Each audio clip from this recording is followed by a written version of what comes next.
बीड सरपंच हत्या प्रकरणामधली ही मोठी बातमी। वाल्मिक कराड यांचे आता बँक खातं गोठवण्यात आलेलं आहे। मुख्यमंत्री देवेंद्र फडणवीस यांच्या आदेशानंतर ही कारवाई करण्यात आलेली आहे। अपहरणासाठी वापरलेल्या गाडीवरचे ठसे आरोपींसोबत जुळलेले आहेत। आफताब शेख या संदर्भातले अपडेट आपल्याला देतील। आफताब, एक मोठी बातमी।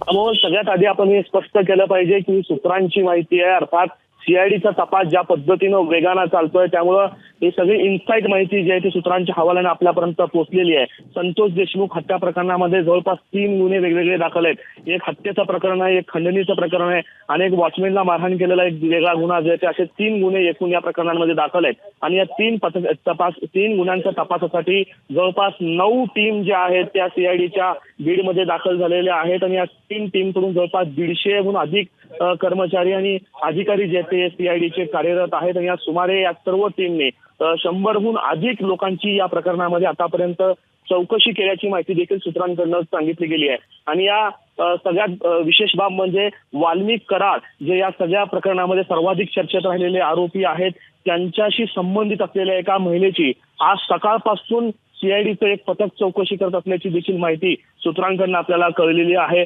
देशमुख यांच्या अपहरणासाठी एक गाडी वापरण्यात आलेली होती, काळ्या रंगाची स्कॉर्पिओ गाडी होती जी पोलिसांनी ताब्यात घेतलेली होती।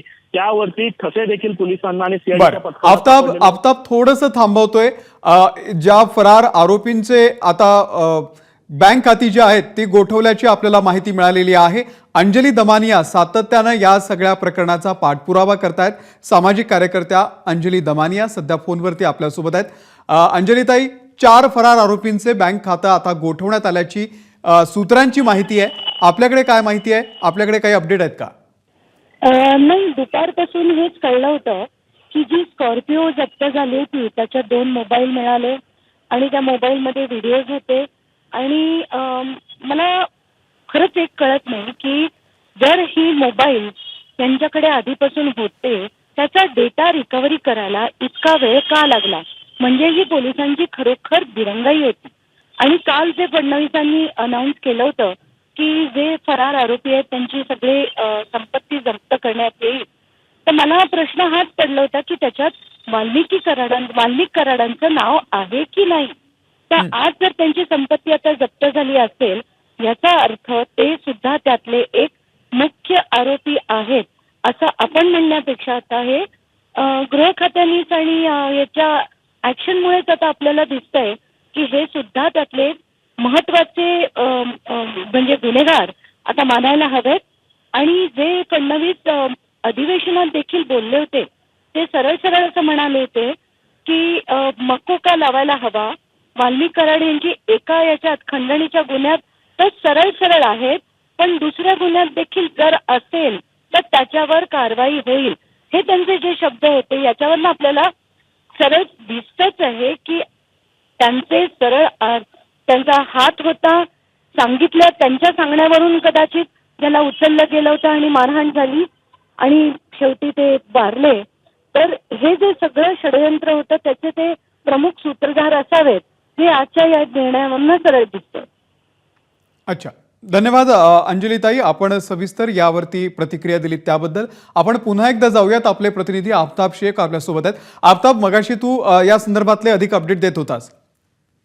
नक्कीच अमोल, ज्या पद्धतीनं अंजली दमाने यांनी सांगितलं त्यांच्याकडे जी माहिती मिळाली होती की 2 मोबाईल सापडलेत, आपल्या सूत्रांनी देखील ती माहिती आता सांगितलेली आहे की गाडीवरती जे आरोपींचे ठसे मिळालेले होते ते ठसे त्या आरोपी जे अटकेत आरोपी आहेत 4 आरोपी त्यांच्याशी ते ठसे मॅच झालेले आहेत। आणि या गाडीमध्ये 2 मोबाईल जे आहेत ते लपून ठेवण्यात आलेले होते, ते 2 पोलीस मोबाईल देखील आता सीआयडीच्या पथकाला मिळालेले आहेत। आणि पुढील जे फॉरेन्सिक तपास आहे या फॉरेन्सिक तपासासाठी हे मोबाईल पाठवल्याची माहिती जी आहे ते सूत्रांनी दिलेली आहे। मुख्यमंत्री देवेंद्र फडणवीस यांनी या प्रकरणामध्ये आदेश दिलेले होते की जे फरार आरोपी आहेत त्यांच्या मालमत्ता सीज करण्यात याव्या, त्यासाठी सीआयडीच्या पथकानं कारवाई सुरू केलेली आहे। अर्थात आज रविवारचा दिवस असल्यानं काही कारणाचा विलंब झालेला आहे आणि उद्या जे आहे ती या प्रकरणामध्ये न्यायालयाकडे अर्ज दाखल करून खाती गोठवण्याच्या संदर्भात मालमत्ता ताब्यात घेण्याच्या संदर्भात देखील कार्यवाही जी ती करण्यात येते।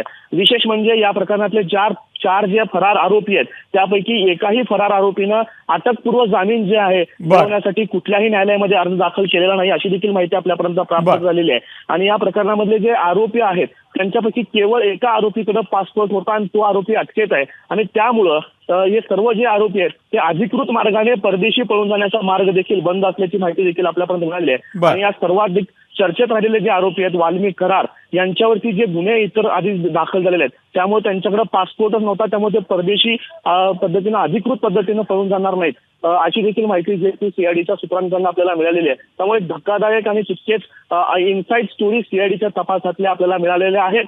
सर्वात वेगवान गतीनं सीआयडी जे आहे तिथं दाखल झाल्यापासून बरं. तपासाची गती हो. मिळत असल्याचं आपल्याला या सगळ्यांमधून दिसतंय.